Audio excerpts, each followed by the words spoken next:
The subcommittee will come to order. I ask unanimous consent that the chair be authorized to declare a recess at any time. Without objection, it's so ordered. Welcome to the annual markup of the NDAA by the Strategic Forces Subcommittee. I would like to thank Ranking Member Turner and our subcommittee members on both sides of the aisle for their many contributions to the Strategic Forces MARC. As I've often said, the subcommittee has in its jurisdiction some of the most technical, complex, and consequential issues possible. Since the beginning of this year, we've held 6 public hearings and 5 closed briefings covering space, nuclear policy, and missile defense issues. And this MARC is a result of that months-long bipartisan process during a prolonged public health emergency in an effort to keep our longstanding tradition of producing a defense authorization bill.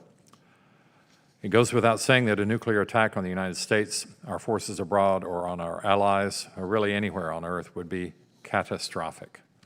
Preventing such an attack is the first responsibility of the U.S. government. It is imperative to ensure our nuclear forces are safe, secure, reliable, and effective, including the command and control infrastructure that underpin them. This MARC focuses on ensuring that the Departments of Defense and Energy are wisely spending their larger budgets for maintaining our nuclear strength. As our systems have aged, the enormity of this task, as well as its cost, are apparent. It is the duty of the subcommittee to ensure that the Department of Energy's National Nuclear Security Administration, as well as the Department of Defense, execute this work in a responsible, effective, and efficient manner. Regarding space, we continue our focus on increasing the resilience and capability of our space assets. Specifically, the MARC continues to press the department to procure commercial services across several mission areas, including incorporating a hybrid space architecture. Highlights the need to launch an alternative positioning, timing, and navigation constellation to disincentivize an attack on our GPS assets, and requires the department to provide options that will improve infrastructure at our space launch ranges. Understanding the range of the future must be modernized to meet the growing demand for launch.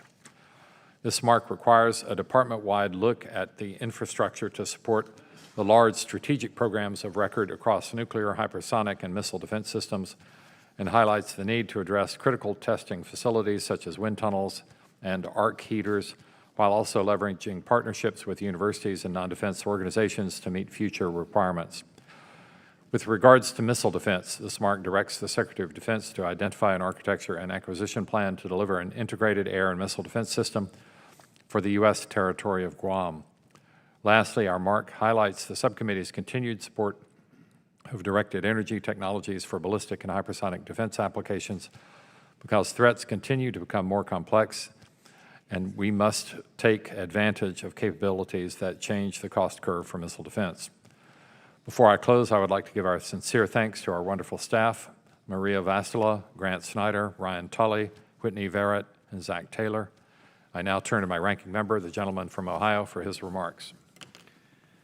Mr. Chairman, thank you. I would like to first start by thanking you for the manner in which you have run this subcommittee in a very bipartisan manner, and we've had a number of truly timely hearings and substantive witnesses. So thank you very much for that and for your working in a bipartisan manner.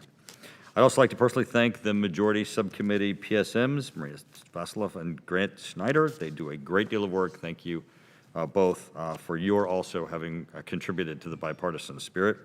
Same goes for our subcommittee clerk, Zach Taylor, and I'd want to recognize the outstanding work of the minority staffers, Ryan Tully and Whitney Verrett.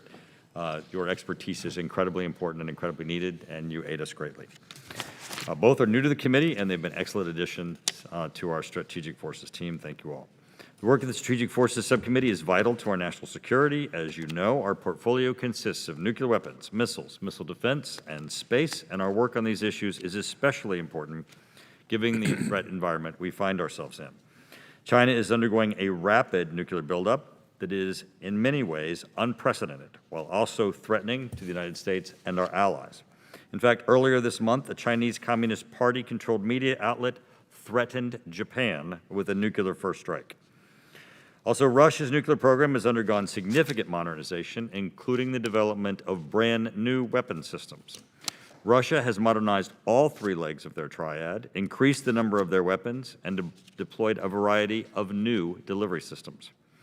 As Admiral Richard told us earlier this year, we now must deter both of these adversaries at the same time and do it in very different ways. This mark and ultimately the full NDAA will help us to do that. Additionally, the subcommittee conducts oversight and budgetary work to protect the homeland from a rogue North Korean ICBM as well as the evolving Iranian missile threat. These are just a few issue areas that we address, but they're critical to our national security, and we have worked together in a bipartisan manner to do that. We are also continuing the previous good work of this subcommittee as we work to support the stand-up of the Space Force. While I'm thankful we finally have a confirmed Secretary of the Air Force, I remain concerned we do not yet have a confirmed Assistant Secretary for Space Acquisition and Integration. However, we continue to make sure that they have the resources they need to maintain our space advantage. With that, I again thank the Chairman for putting forth this mark, and I look forward to this subcommittee addressing these and other important issues. I yield back. I thank the gentleman. We will now proceed to the markup of H.R. 4350, the National Defense Authorization Act for fiscal year 2022. Without objection, the first reading of the bill is dispensed with. Copies of our subcommittee mark and directive report language were made available and distributed to members' offices on Monday, July 26th. Are there any discussions or questions on the subcommittee mark?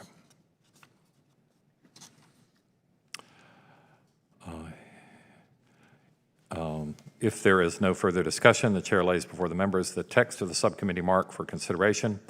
Without objection, the mark is open to amendment at any point. Are there any amendments to the subcommittee mark?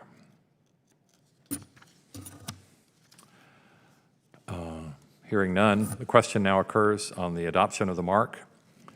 So many as are in favor will say aye. Those opposed, Aye. no. Those opposed, no. The ayes have it, and the mark is adopted. I don't think we need to have a roll call vote, right? So we'll move on to the chair now recognizes the gentleman from California, Mr. Carbajal, the vice chair of the committee, for the purpose of a motion. Thank you, Mr. Chair. Mr. Chairman, I move that the subcommittee report the mark as amended favorably to the full committee. The question is on the motion of the gentleman from California, Mr. Carbajal. So many as are in favor will say aye. Aye. Those opposed, no. The quorum being present, the ayes have it, and the motion is adopted.